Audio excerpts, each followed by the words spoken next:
尊敬的各位法师、各位居士、各位同学，阿弥陀佛！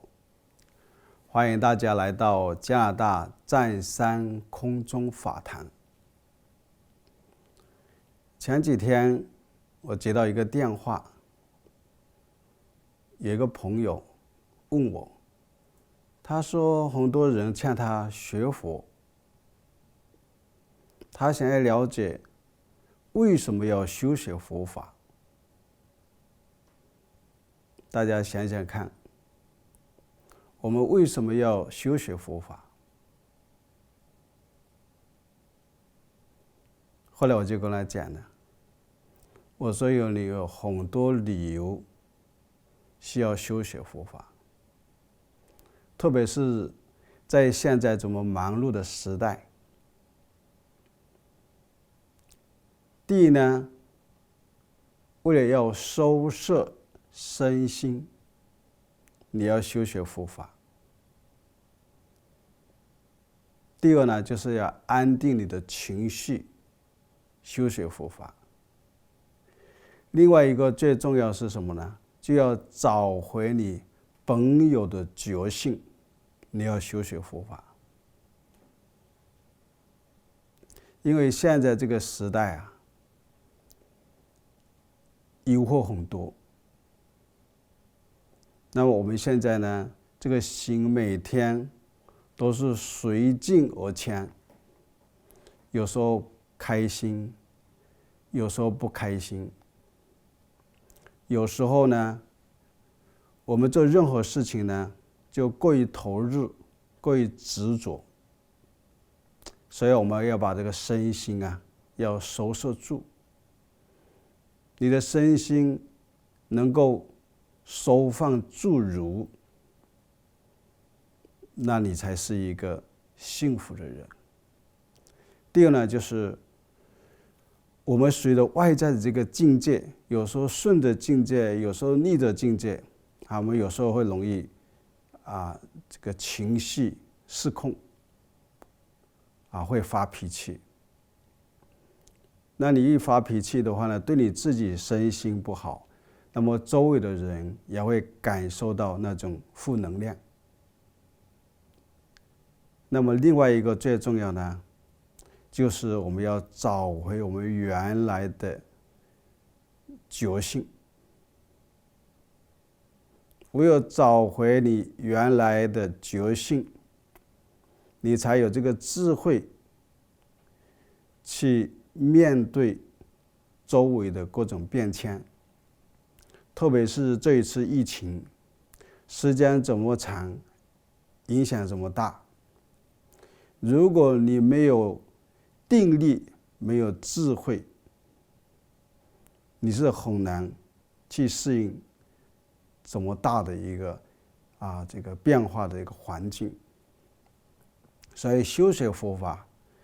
这个好处很多不管对你自己的修心养性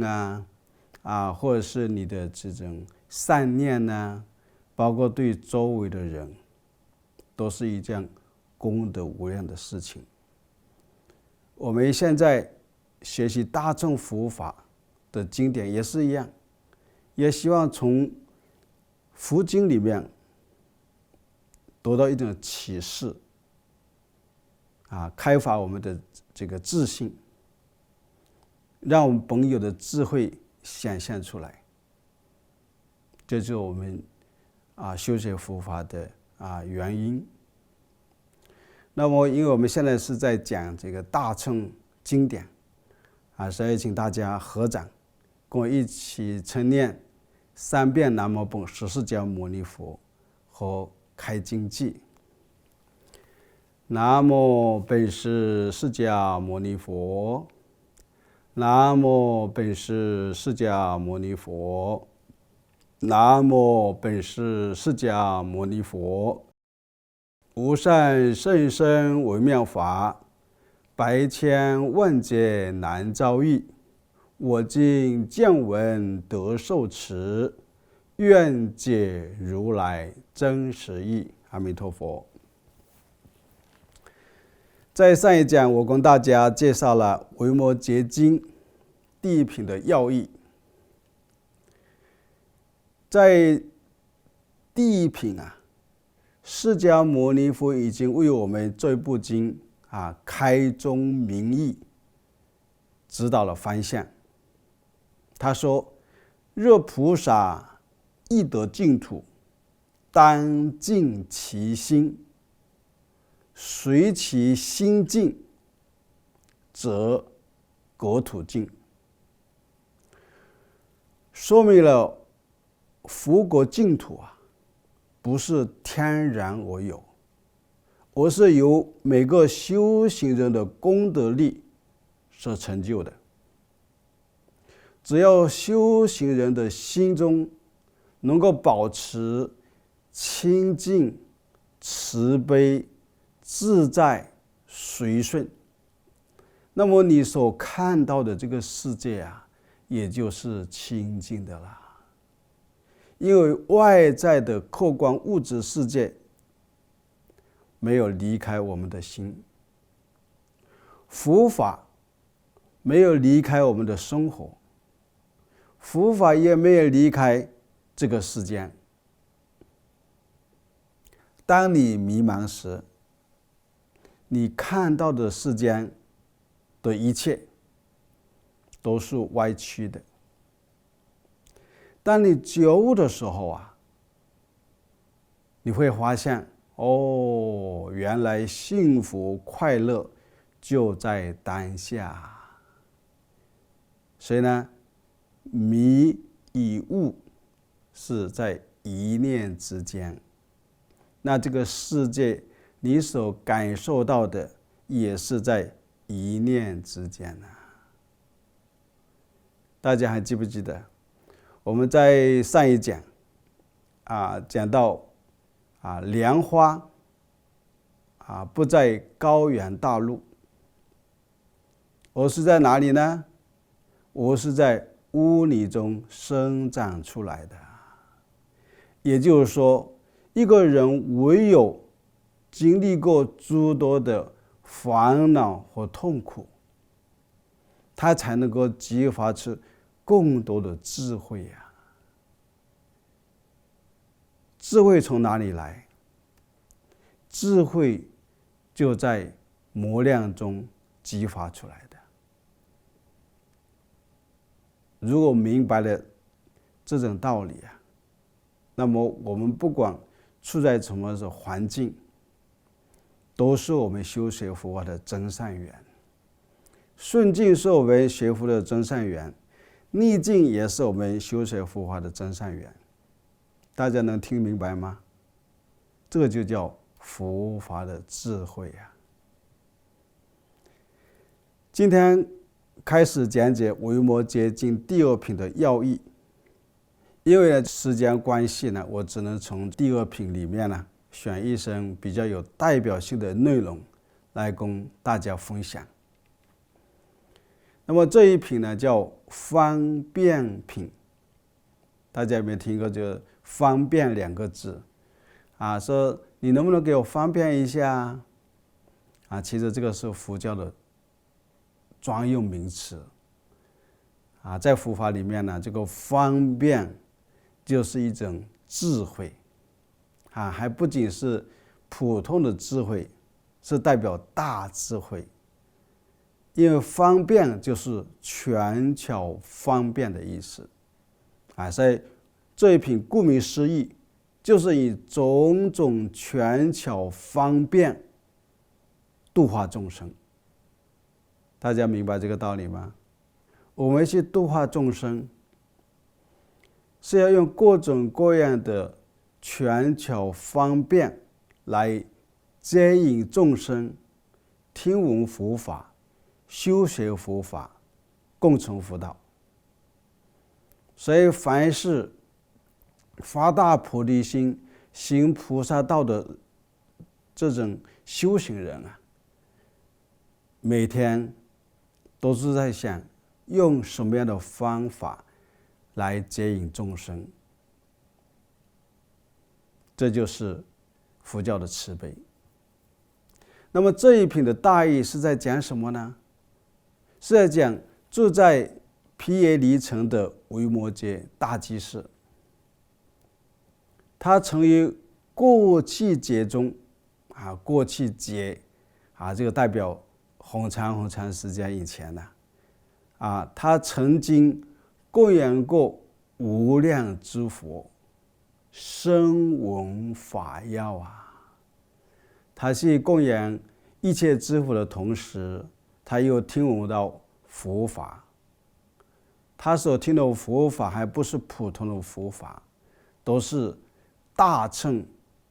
之妙法，所以叫声闻法要，去日不二法门就他修行的境界到了什么境界呢？就到了一种大解脱自在的不二法门境界，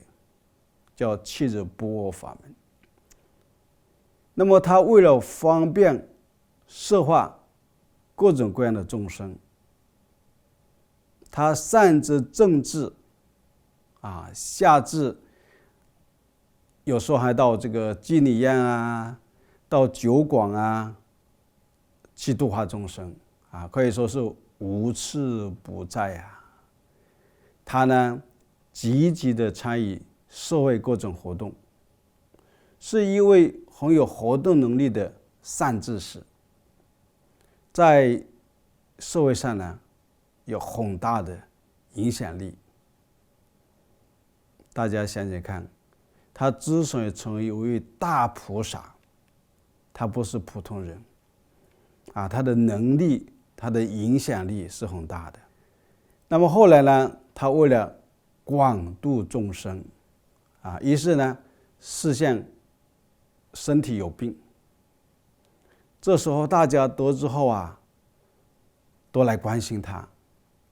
上至国王大臣，下至平民百姓都来看望他。那么维摩诘居士就借此机会现身说法，告诉那些来探望他的人他说我这个身体病了，他说我的身体跟大家的身体一样这个身体是无常的、虚幻的、垢秽的，是重病所及苦恼无量这就是我们佛经里面常常讲说，有生则苦有了这个身体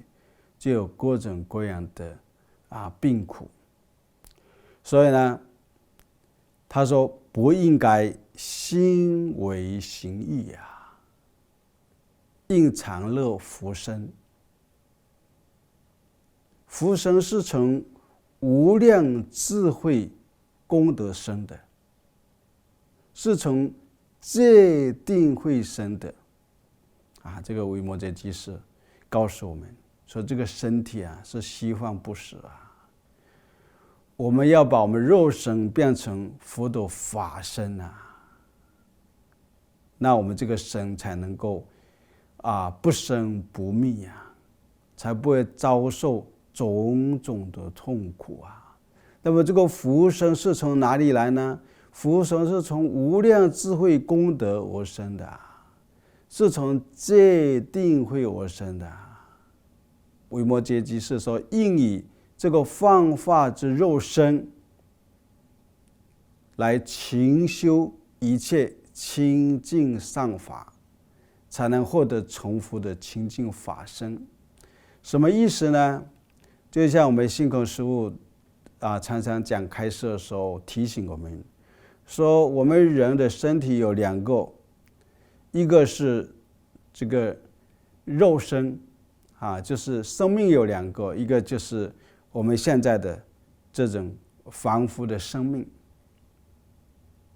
那么另外一种就是法身慧命法身慧命这个就了不得了。你有这个法身慧命，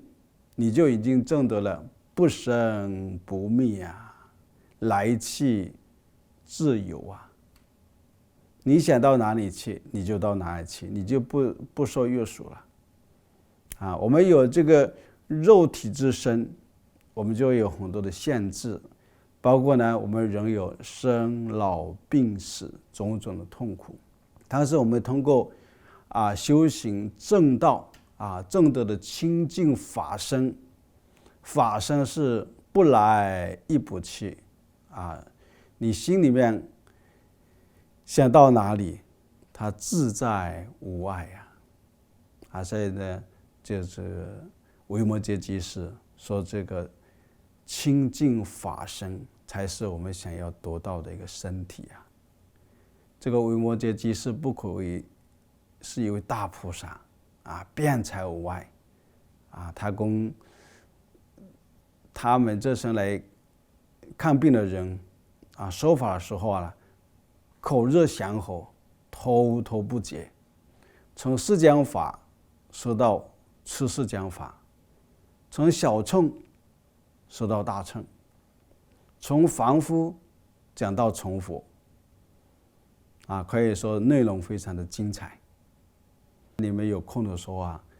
要多读维摩诘居士这一部经特别是我们在家居士在怎么繁忙，在家庭里面怎么样修学佛法，怎么样才能够找到一个平衡点，既要照顾家庭，又要工作，又要成就一番事业，又不离开佛法，又能够修行。那我们就要学习维摩诘居士的不恶法门不恶什么意思呢？不恶呢，就是在家不执着家那么你修行修清净心，你也不会去执着清净心。在娑婆世界不为娑婆世界所执着，到了西方极乐世界也不会去贪着西方极乐世界的清净庄严那么我们如果到了这种境界，那就来去自由我们就不会受任何依法所挂碍。第二点，我们讲讲这个维摩诘居士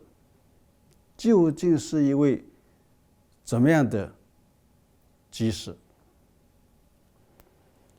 有的人讲说，这个维摩居士是古佛在世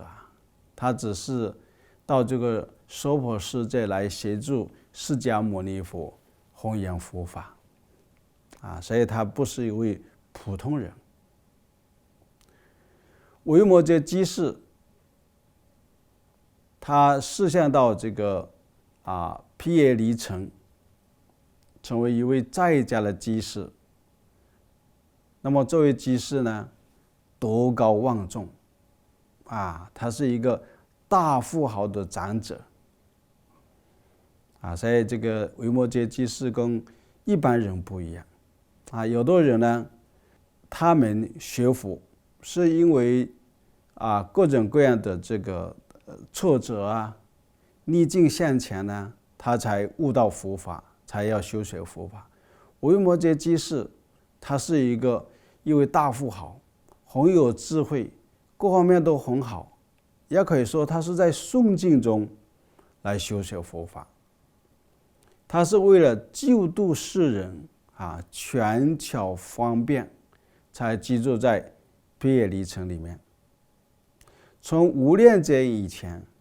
这从很久很久以来他供养过无数一切诸佛，所以呢，他呢已经种下了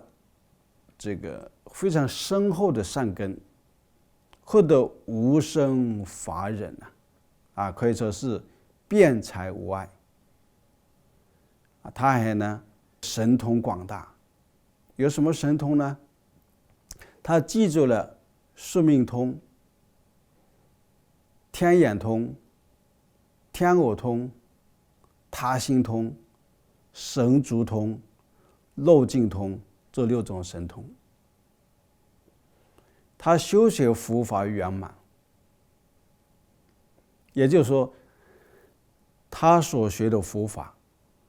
没有不通达的。你问他什么样的佛法，他都能够通达无碍。那么他的特点是什么呢？他是一位善于用智慧来度化众生的。也就是说，我们要去度一个人，一定要有智慧。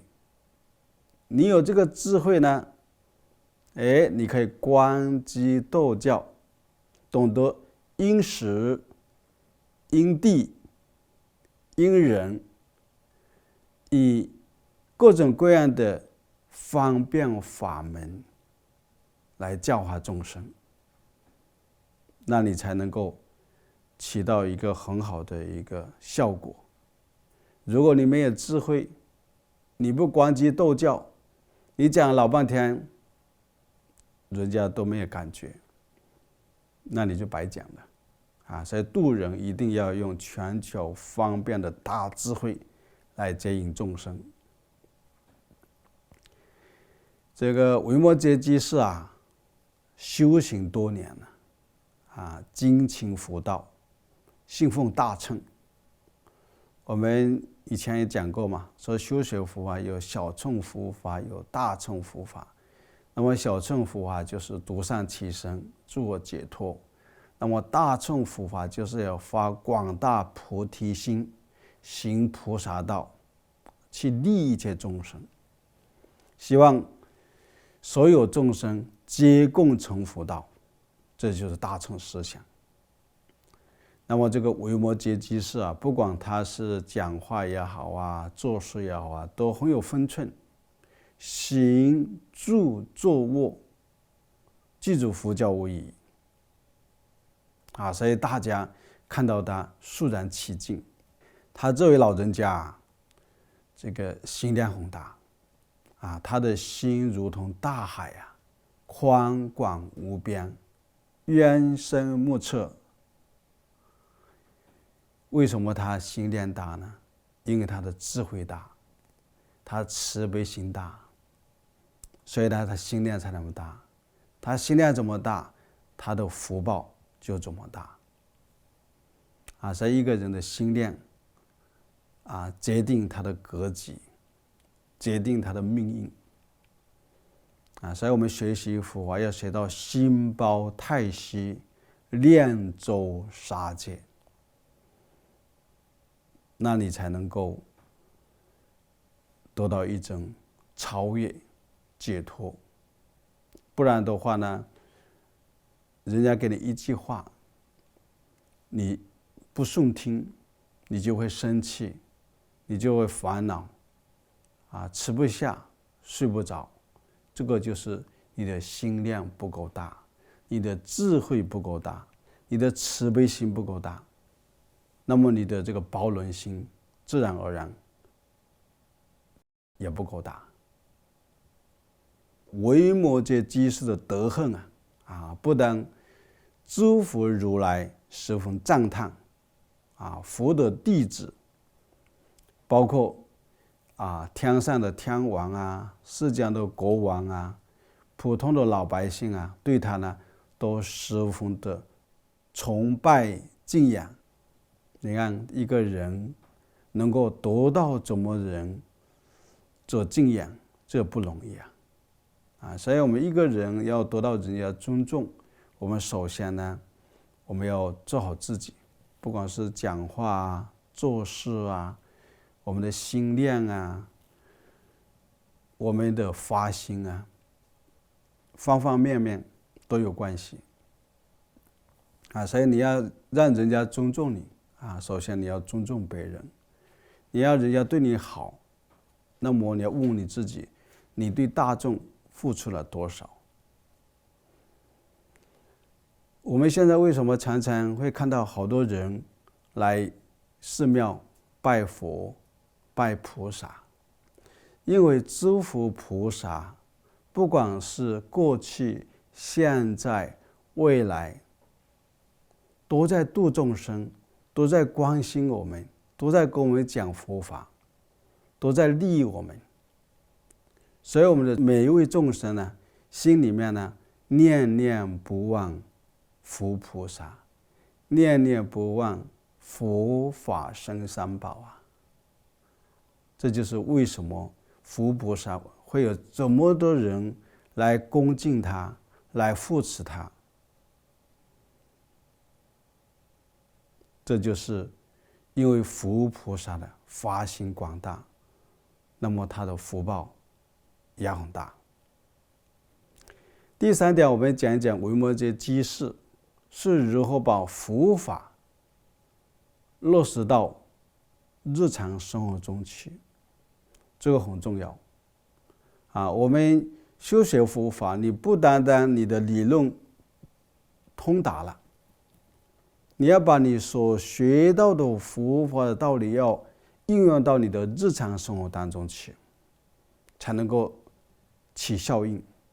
才能够得受用。我们学以致用啊，我们学习是为了要去用啊，那你才能够得到利益。佛法也是一样啊，所以我们佛法里面通常修学佛法有4个层次，哪4个层次大家记不记得？就是信、解、行、证。信就是相信，解就是了解，行就是实践，证就是到最后你才证悟到佛法的妙理，它的境界是什么。维摩诘居士为了教化众生啊，他以身作则，以各种修行去利益他人。我们可以比一个例子，他是一位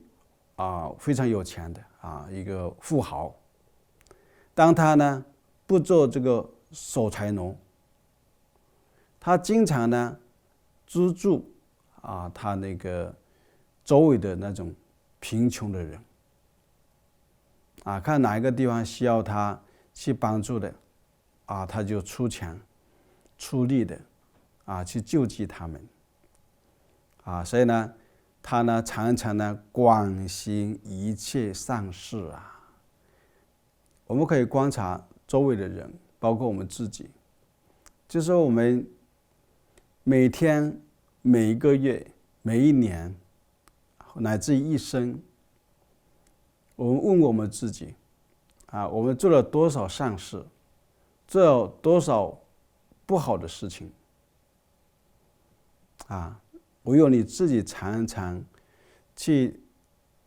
回光返照，看到你自己，你才知道我为什么现在福报这么薄，我为什么这么倒霉，我为什么身体会有这么多病。因为呢佛教里面讲说自作自受善有善报，恶有恶报，不是不报，而是时将未到我们在周围有很多人常常的在行善积德，这都是很了不起的事情所以如果我们常常跟这种行善积德的人在一起，那我们就有这种因缘机会去行善。如果跟那个坏人在一起，那你跟他们常常在一起以后，就会被他们影响了所以周围的朋友很重要，都是我们指握行善的真善缘。维摩诘居士呢，持戒清净他树立了佛教徒的一个典范使令大家也不敢犯戒。为什么呢？你看到这个维摩诘居士这个人怎么正直怎么好，怎么有修行，那么在他的这个影响下，他们也不敢这个犯戒了。他修忍辱波罗蜜使令世间的人也不敢轻易的发脾气。他不断的精进追求完善，使令周围的人也不敢放逸，努力从善。他修持禅定，让大家也懂得怎么样去收摄身心，心不散乱。他以这个定发慧，摄化无明愚痴的众生，让他们转迷成悟。也使令呢，他周围好多人找到他本有的觉性。那么他影响到很多人修学佛法，主卧行善，净化心灵，得到大智慧。所以一个人如果他是一个大善知识，一个好的人，他会影响到周围的人，都会变成很好。如果他是一个坏的人，他会影响到周围人都变坏。那么维摩诘居士就是一位很典型的在家学佛的居士，以身作则，影响到周围的人都成一个好人，成一个懂得止恶行善的好人。我们希望在座各位居士我们皈依以后也是要这个表率既然皈依学佛以后，我们这个佛弟子我们在讲话也好在做事也好一定要起到一个表率的作用，让周围的人，包括你的亲人、你的朋友，发现到你学佛以后，你脾气没有了，你心更加柔和，你更加有包容心，那么他们就觉得这个佛法很好某某人以前脾气很不好，以前这个心量很小的那么现在呢他学佛以后他这个心量很大脾气也没有了，习气也没有了，那么大家都愿意来学佛了维摩诘居士就是这样的一位居士，值得大家尊重的一位大善知识。接下来我们讲一讲第4点，我们讲维摩诘居士作为在家居士，他是如何来修学佛法，他为什么那么厉害，为什么做一个在家的人，在家学佛的居士，大家称他为大菩萨，所有人对他都那么恭敬，那么扶持，他究竟有什么秘密？我们可以从他的身上得到一种启示。所以呢，大家也知道维摩诘居士虽然是白衣居士的身份，但是呢，他却奉持出家人的清净戒律这是很不容易的。做一个在家居士，但是他的身心是清净的、无染的。虽然他既在家里生活，做一个在家人，在这个娑婆世界里面，但是他没有对异界、色界、无色界三界的贪染执着，他只是把这个世界，把他住的家做一个度化众生的一个平台，他并没有去执着他的家，没有执着三界。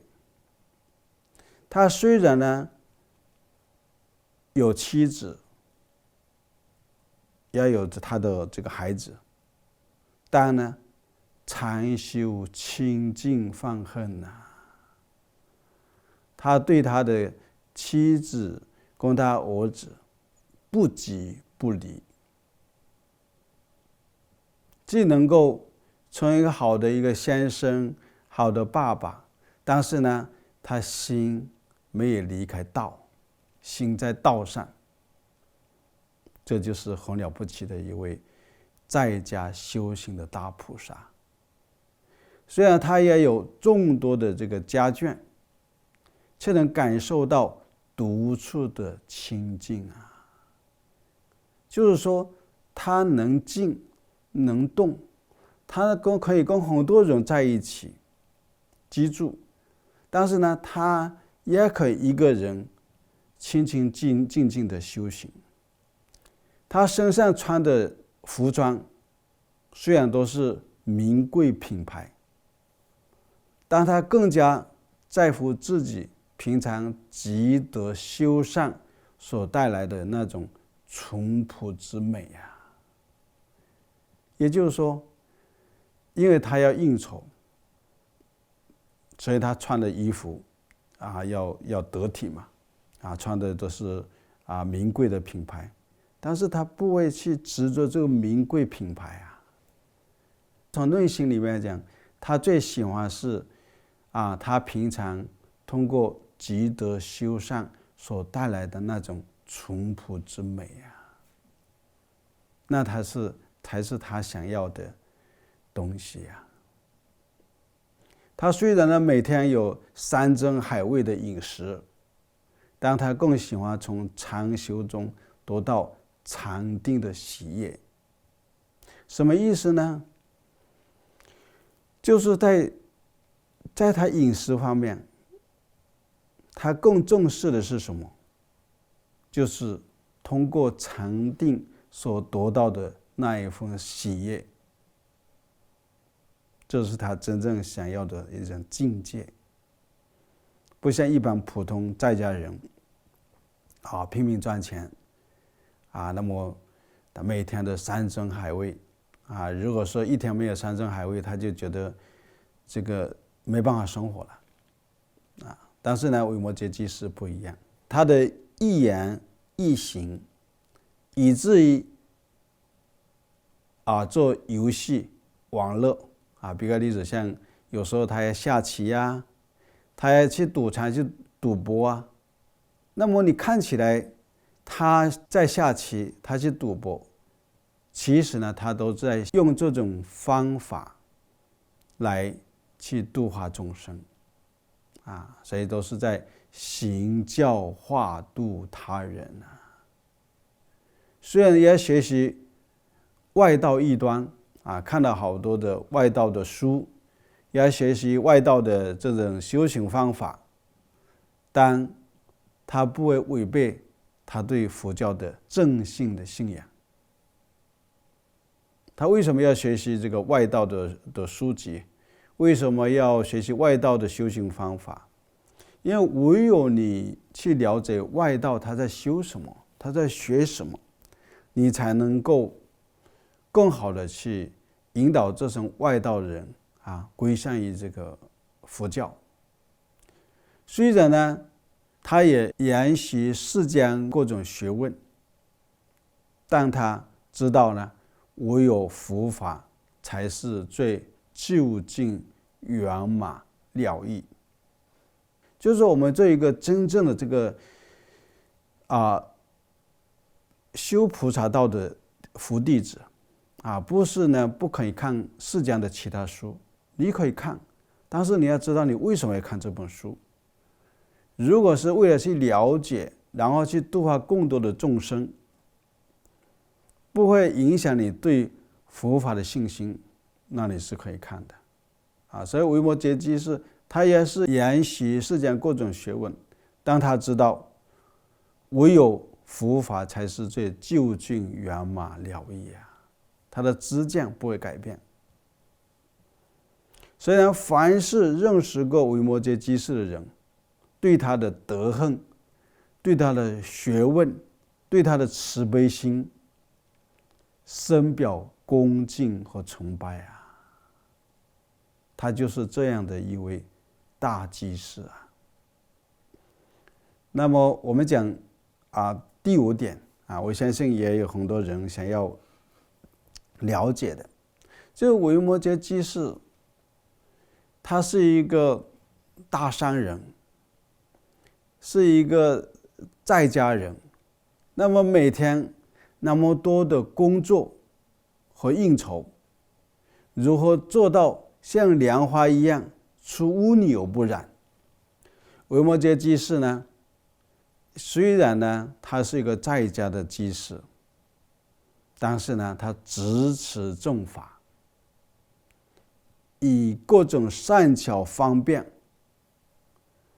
来教化一切众生包括他居住在毗耶离城那里，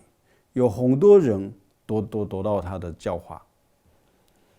他虽然在社会中像一个俗人一样，每天忙碌于工作，但呢他不被这个俗物所牵挂做到这一点是不容易有的人去工作了就忘记修行了。比一个例子说吧，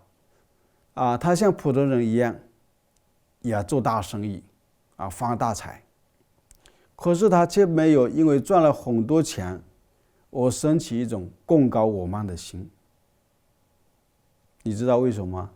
因为他所赚的钱呢，都是为了去利益众生他对钱并不执着，他也乐意参与政治、司法。那为什么他要这样做呢？他的目的呢，是为了百姓的利益而参与政治。他参加过各种各样的研讨会，目的在于呢，引导人们了解大乘佛法。还有呢，维摩诘居士他也常常到各个学校去。他到学校去干嘛？是为了教学生的知识。哪怕他有时候呢进入到妓院、青楼就是我们现在所讲的红灯区，他那里去干嘛呢？他也是为了让世人明白色欲的罪过。每当他进入了这个闹市的酒馆里面到酒馆里面去，他去干嘛呢？他到里面去劝人要戒酒立志，不要每天都喝酒迷迷糊糊的。他的行事风格有时候呢，有的人没办法理解，甚至误解他，但是呢他如如不动你称赞他也好，你骂他也好，他自己知道他在做什么。这就是一种境界那么关于这种境界，大家还记得吧？我们以前在讲这个六祖慧能大师的《六祖坛经》的时候，就有讲到里面有几句话很精彩我们看了《六祖坛经》的几句话以后，就会恍然大悟维摩诘居士他为什么能够做到这一点？六祖慧能大师说用即变一切痴，亦不着一切痴一个人真正具有大智慧之后他不会被任何的框架、规则和观念所束缚，却又能做到随心所欲，不逾矩。这就是境界，就是有大智慧的人，他不会在这个相上去执着，他的出发心就是去利益一切众生，所以哪里都是道场，哪里都是他弘扬佛法的平台。维摩诘居士无论在哪里都受人尊敬，因为他心地好，他有慈悲心、大智慧、德高望重。他在那种这个年长而祥德的人群里面他们尊他为领袖听他宣说这个人殊胜的庙里。如果他是在大城中，他便有这种首富的威信，维摩诘居士就会教这种大臣们要奉守重法。如果他是在普通人平民百姓里面，他又是百姓的尊长他教导他们要怎么样，要积极行善修福因为看到这老百姓呢很辛苦为什么老百姓很辛苦呢？就是他福报不够所以呢唯有修善才能够改变他们的命运维摩诘居士因为呢他是一位德高望重的人这个人缘特别好这个社会各界都有很多朋友，大家喜欢亲近他，时常也向他请教，所以他是一位标准的大善知识这个人缘很重要就是你平常你要广结善缘才可以。第六，我们讲讲这个维摩诘居士视相这个生有病借这个机会来度化众生维摩诘居士呢记住了无量功德，以无量的方便之法济众生种种利益。他为了教化众生这个视相他身体有病，因为他平常呢广结善缘，当他老人家生病的时候这个时候他治的这一座城市这个毗耶离城的人从国王以下，包括所有大臣长者还有这个婆罗门还有呢很多王子以及呢文武百官等等这个人很多成千上万，大家呢都前来到了这个维摩诘居士所住的地方来探病，这就说明他平常人缘好，一病的时候这么多人来关心他。那么第七点呢，我们讲一讲这个维摩诘居士为这来访者以这个身有病作为主题用各种各样的譬喻来开示我们这个肉身是一个虚幻不实的。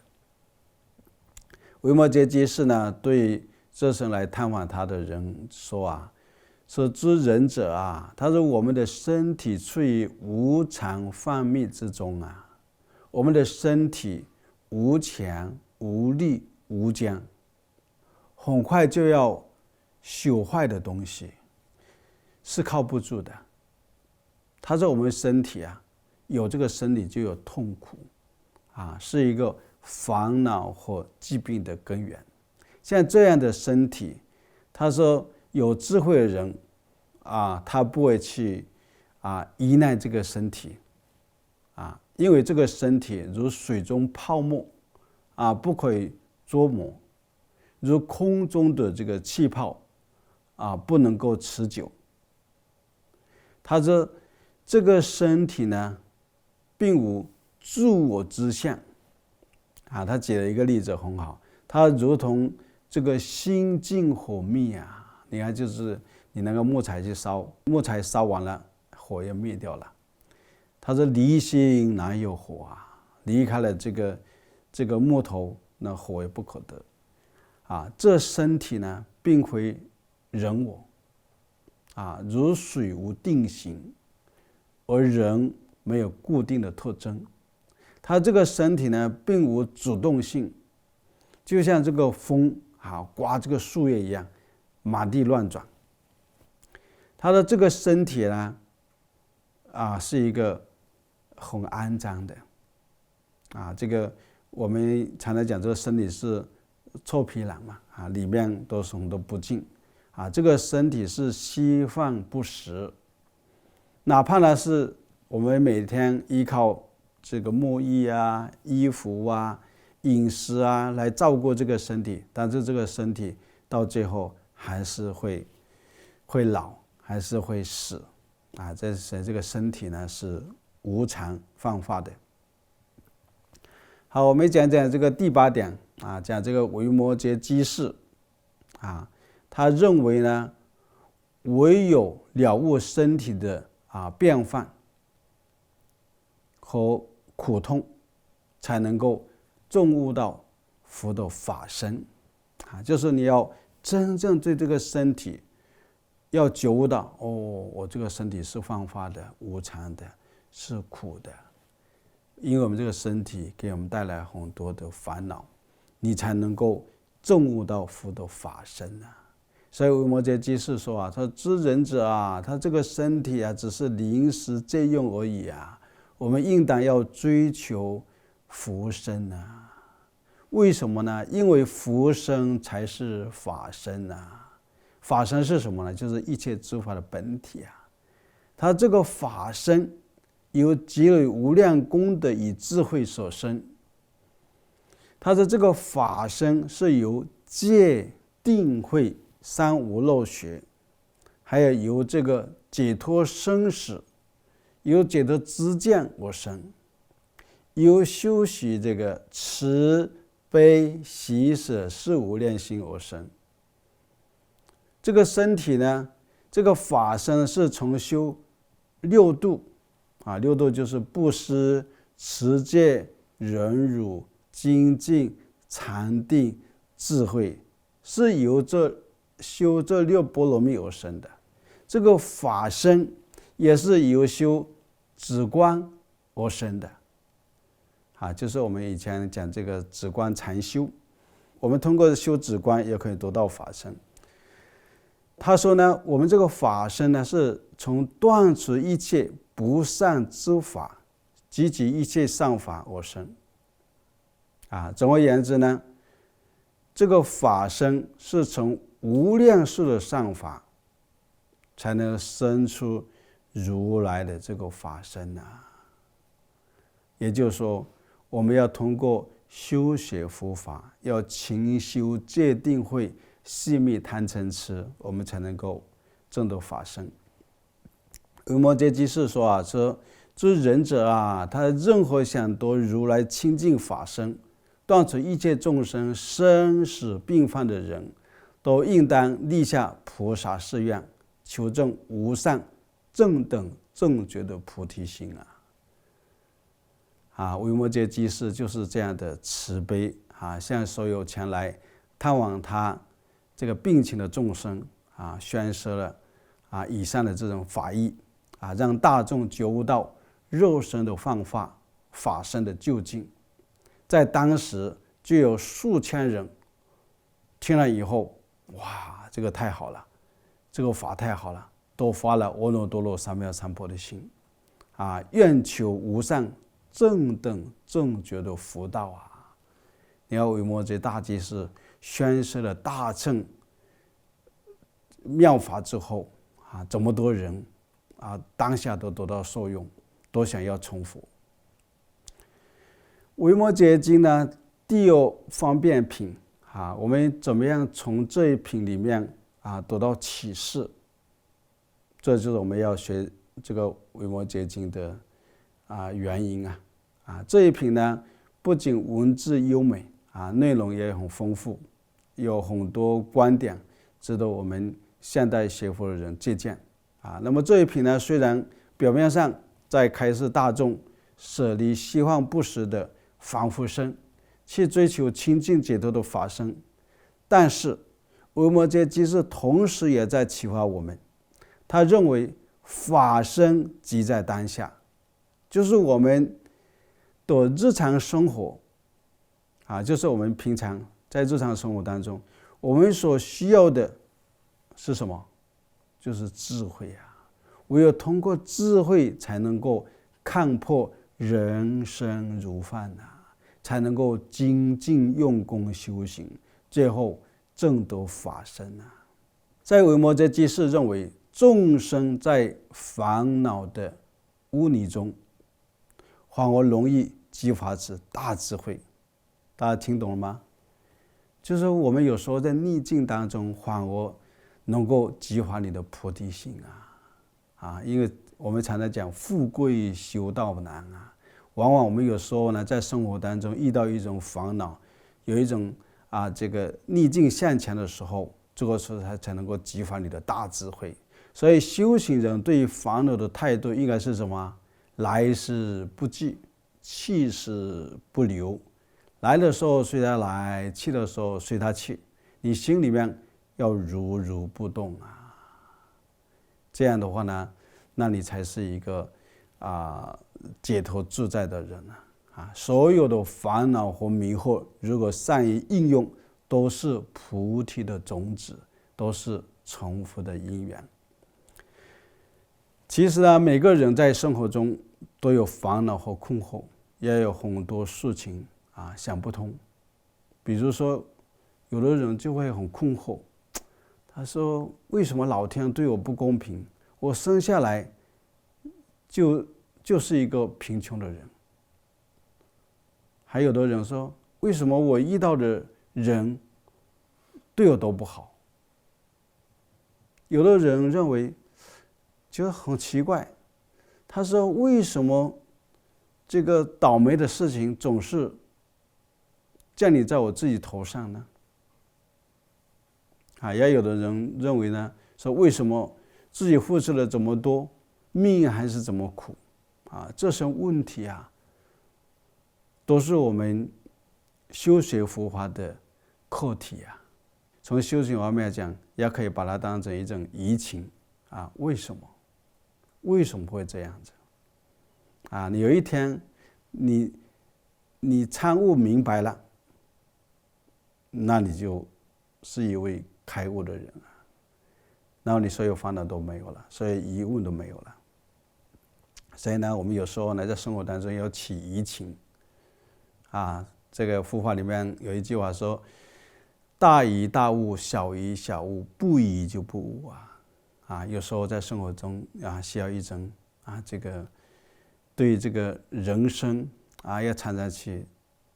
参悟。每个人对烦恼的领悟不同，所感受到的境界也不一样。维摩诘居士现身说法，他就是一位拥有妻子亲眷，乃至于往来于社会各阶层，他却又能做到随缘普度，一尘不染，这就叫菩萨。大家知道吗？什么叫菩萨？这就叫菩萨。菩萨可以是出家众，也可以说是在家众，